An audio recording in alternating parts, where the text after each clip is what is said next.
Assalamualaikum teman-teman, kembali lagi bersama saya Miftah Rusydah. Hari ini saya akan membuat coto Makassar. Ini dia tutorialnya. Di sini kita membutuhkan 1 kilo daging. Di sini ditambahkan 2 ruas lengkuas dan 5 lembar daun salam agar tidak amis. Kemudian ini bahan-bahan yang kita butuhkan. Di sini ada 2 on kacang tanah yang akan kita sangrai. Kemudian 10 butir bawang putih, ini dipotong tebal. Kemudian 10 butir kemiri, di sini akan kita goreng. Ini batang serai. Di sini kita menggunakan putihnya saja. Kemudian ada lengkuas dan jahe. Ini bahan-bahan yang akan kita sangrai, ada jinten, merica, kemudian ketumbar, dan terakhir biji pala. Ini akan kita parut di akhir nanti saat sudah matang. Yang pertama kita lakukan adalah menyangrai jinten. Di sini kita sangrai sampai harum jintennya. Di sini pakai api sedang saja ya teman-teman agar tidak hangus. Yang selanjutnya disangrai adalah ketumbar. Di sini kita juga menggunakan api sedang agar tidak hangus. Sangrai terus hingga aroma ketumbarnya keluar harum.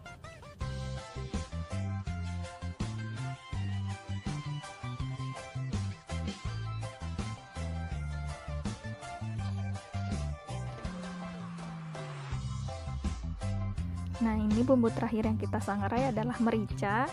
Di sini kita juga menggunakan api sedang. Jangan lupa sangrai terus hingga harum ya.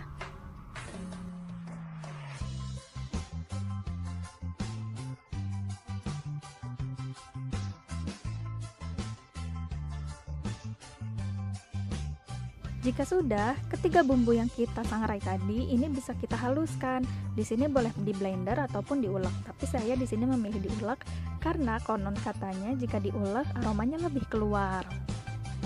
Nah, ini kita ulek terus sampai halus ya teman-teman, agar tidak kasar nanti di cotonya.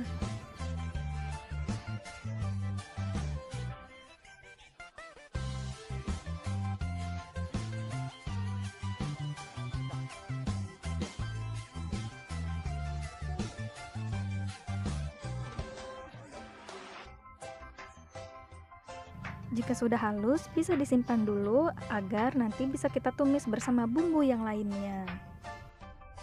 Langkah selanjutnya adalah menggoreng serai yang sudah dipotong-potong. Di sini saya menggunakan bagian putihnya saja.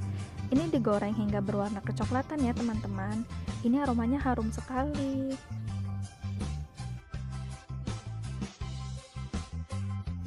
Jika sudah, bisa kita tiriskan terlebih dahulu agar nanti akan kita haluskan kemudian ditumis. Yang selanjutnya saya goreng adalah bawang putih 10 butir. Di sini juga digoreng hingga berwarna kecoklatan. Sama seperti serai tadi, ini akan kita tiriskan kemudian akan kita haluskan dan ditumis.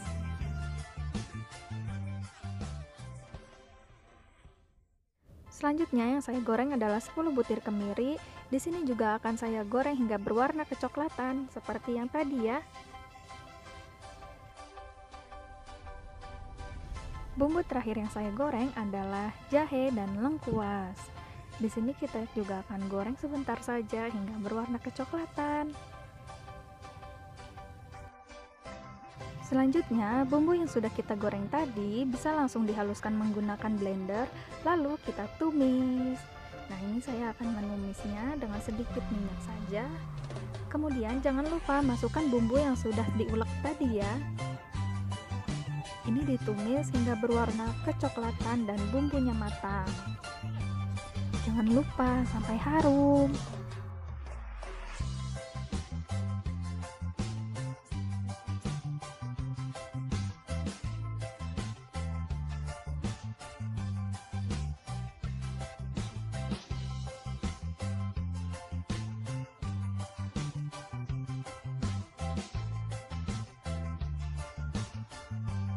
Nah, jika sudah selesai, bumbu ini bisa kita simpan terlebih dahulu, nanti akan kita masukkan ke kuah cotonya.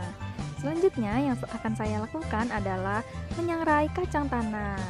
Nah, di sini kacang tanahnya akan saya sangrai hingga matang ya. Tapi perlu diingat jangan sampai gosong.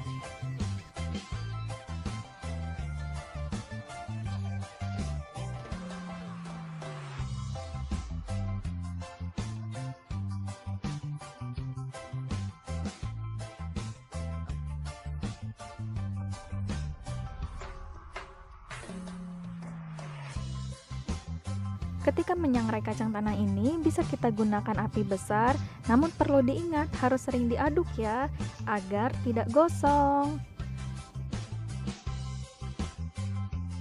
Jika sudah, kacang tanah ini bisa langsung kita blender, jangan lupa sampai halus ya. Nah, ini dia proses pemasakan cotonya. Ini kaldu yang sudah dipanaskan hingga mendidih. Kemudian masukkan daging sapi yang sudah diiris-iris. Selanjutnya, masukkan bumbu yang sudah kita tumis tadi ya.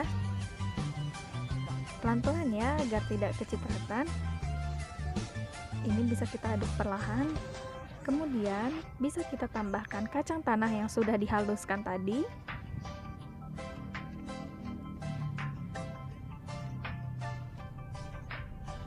Nah, jika sudah seperti ini, bisa kita aduk perlahan terlebih dahulu agar kacang tanahnya larut. Kemudian, masukkan 5 lembar daun salam. Karena di rebusan daging tadi kita sudah menggunakan lengkuas dan di bumbu pun sudah ada lengkuas, di sini tidak perlu kita tambahkan lengkuas lagi ya. Selanjutnya, di sini bisa kita tambahkan gula dan garam. Di sini kita tidak memerlukan kaldu bubuk karena kita sudah mendapatkan kaldu asli dari dagingnya langsung.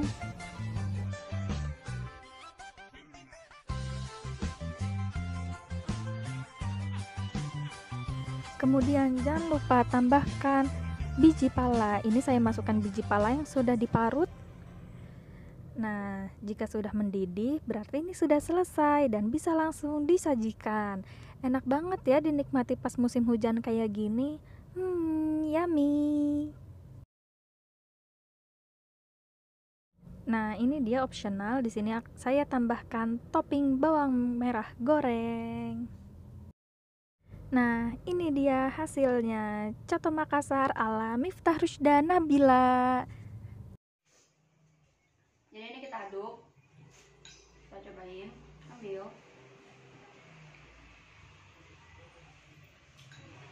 Kita lagi ya.